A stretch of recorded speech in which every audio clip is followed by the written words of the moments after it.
recording is in the public domain. The Story of My Life by Helen Keller.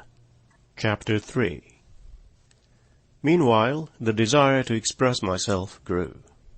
The few signs I used became less and less adequate, and my failures to make myself understood were invariably followed by outbursts of passion.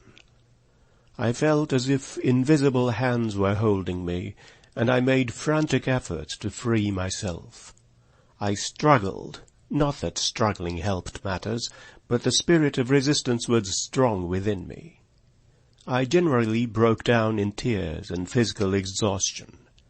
If my mother happened to be near, I crept into her arms, too miserable even to remember the cause of the tempest.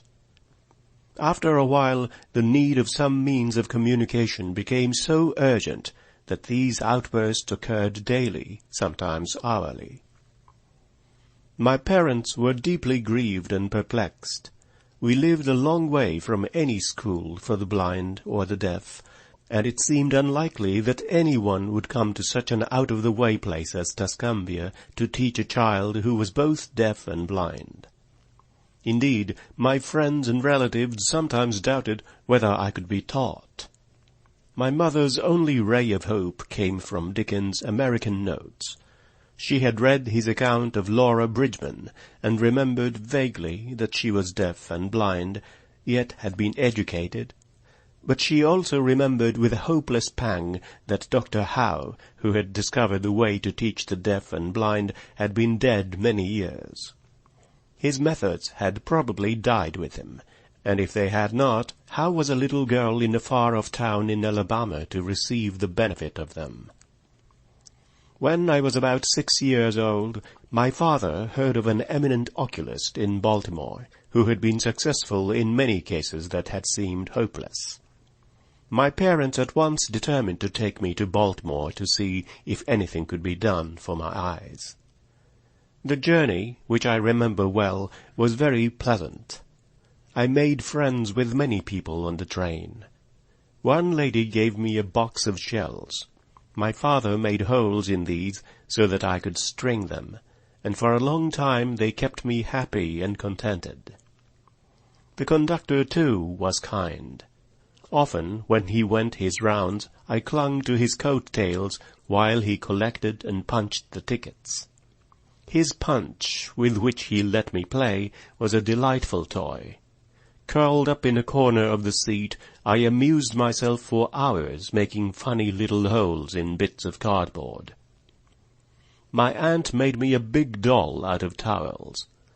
It was the most comical, shapeless thing, this improvised doll, with no nose, mouth, ears, or eyes, nothing that even the imagination of a child could convert into a face. Curiously enough, the absence of eyes struck me more than all the other defects put together.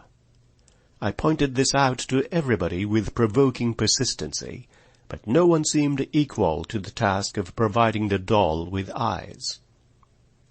A bright idea, however, shot into my mind, and the problem was solved.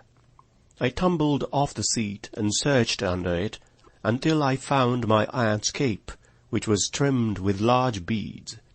I pulled 2 beads off, and indicated to her that I wanted her to sew them on my doll. She raised my hand to her eyes in a questioning way, and I nodded energetically. The beads were sewed in the right place, and I could not contain myself for joy. But immediately I lost all interest in the doll. During the whole trip I did not have one fit of temper. There were so many things to keep my mind and fingers busy.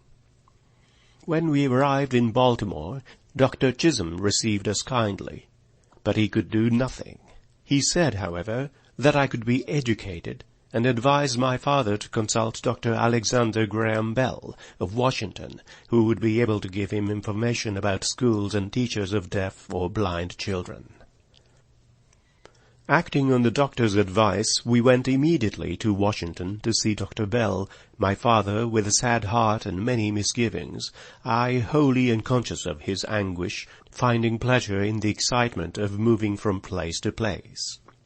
Child as I was, I at once felt the tenderness and sympathy which endeared Dr. Bell to so many hearts as his wonderful achievements enlist their admiration. He held me on his knee while I examined his watch, and he made it strike for me. He understood my signs, and I knew it and loved him at once. But I did not dream that that interview would be the door through which I should pass from darkness into light, from isolation to friendship, companionship, knowledge, love. Dr. Bell advised my father to write to Mr. Anagnos, director of the Perkins Institution in Boston, the scene of Dr. Howe's great labors for the blind, and ask him if he had a teacher competent to begin my education.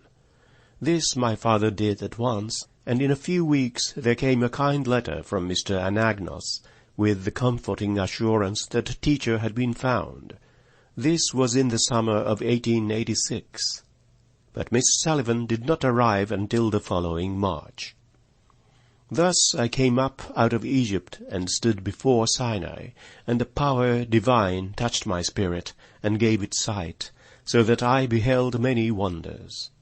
And from the sacred mountain I heard a voice which said, Knowledge is love and light and vision.